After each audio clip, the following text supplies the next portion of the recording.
L'heure de retrouver Natacha Polony, la revue de presse. Bonjour Natacha. Bonjour Thomas, bonjour Julie, bonjour à tous. Ce matin, une de vos journaux, on fait un petit tour au salon de l'auto. L'humanité, la voiture se cherche toujours un avenir. Et Libération qui nous présente la voiture autonome en posant la question cruciale, c'est qui conduit? Et puis hier, c'était les Échos qui faisaient cette une. Aujourd'hui, c'est le Figaro. Impôts, charges, la facture des années Hollande.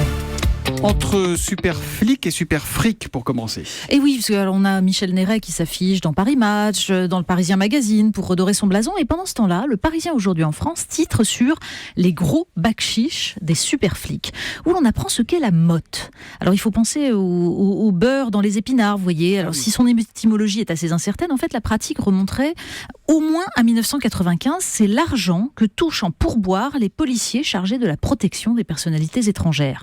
Et cet argent, avoue l'un d'eux, pourrit tout. On joue des coudes pour être de service le dernier jour, le moment traditionnel de la remise du pactole. On se fait bien voir du chef qui stocke le butin dans un coffre-fort. Certains évoquent surtout le prix du secret pour que restent cachés les agissements de certaines délégations étrangères. Du coup, on se dit que cette motte-là risque d'être difficile à faire fondre. Enquête étonnante et révélation étonnante du Parisien aujourd'hui en France ce matin. Magouille encore, magouille téléphonique à présent. Et oui, décidément, il y a beaucoup de pratiques peu reluisantes dans le Parisien ce matin. En l'occurrence, l'interception d'une conversation téléphonique d'Alexandre Djouri dans le cadre d'un éventuel financement libyen de la campagne de Nicolas Sarkozy. Alors, est-ce que vous connaissez Alexandre Djouri ? Né en Seine-Saint-Denis, d'origine algérienne, ami intime de Dominique de Villepin autant que de Claude Guéant, il a eu ses entrées à l'Élysée. On appelle ça un apporteur d'affaires, un intermédiaire plus ou moins flou pour le Moyen-Orient et l'Afrique. Le 27 février 2013, donc, Alexandre Djouri est au téléphone alors que les bureaux de Claude Guéant sont perquisitionnés. Je me suis marré, dit-il.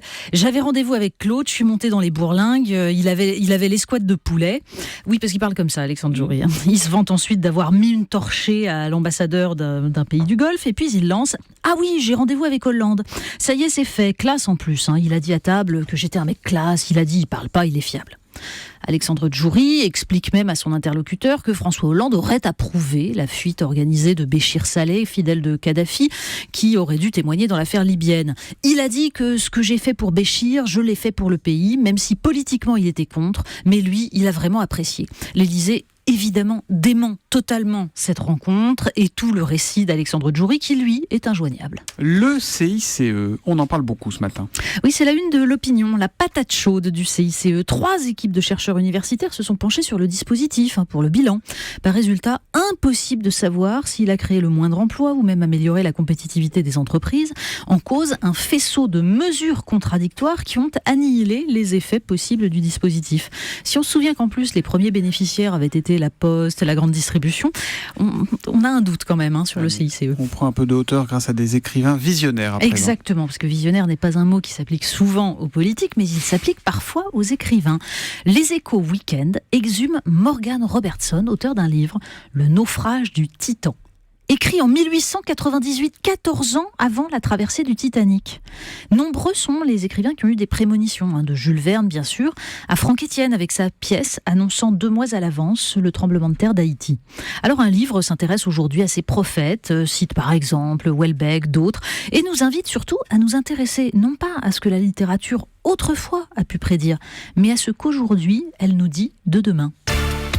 On termine avec les découvertes de Natacha, encore une nouvelle discipline. Exactement, c'est les découvertes cette fois-ci de Society, en l'occurrence le hill climbing. C'est facile à traduire, on grimpe une colline. Sauf que là, un participant résume le concept, on sait pourquoi on vient, pour prendre des coups. Bref, dit un autre, des médecins ou des avocats qui viennent se rouler dans la boue comme des sangliers. On est en Belgique, oui, et il s'agit de grimper une pente à moto. Mais une pente qui fait 100 mètres avec un dénivelé à 90 degrés, une pente à 90%. Des hommes, quelques femmes et même des enfants. On boit beaucoup de bière pour conjurer la peur et très très peu arrivent en haut. Et chacun répète ce mantra, il faut respecter la pente. Vous imaginez une pente raide, des gens comme il faut qui se roulent dans la boue. Il y a un côté primaire de droite. Ah oui, la pente est raide, mais la route est droite. Voilà, Jean-Pierre Raffarin, approximativement. La revue de presse de Natacha Polony, c'est tous les matins à 8h30 sur Europe 1. Retour lundi. À lundi, Natacha. À lundi.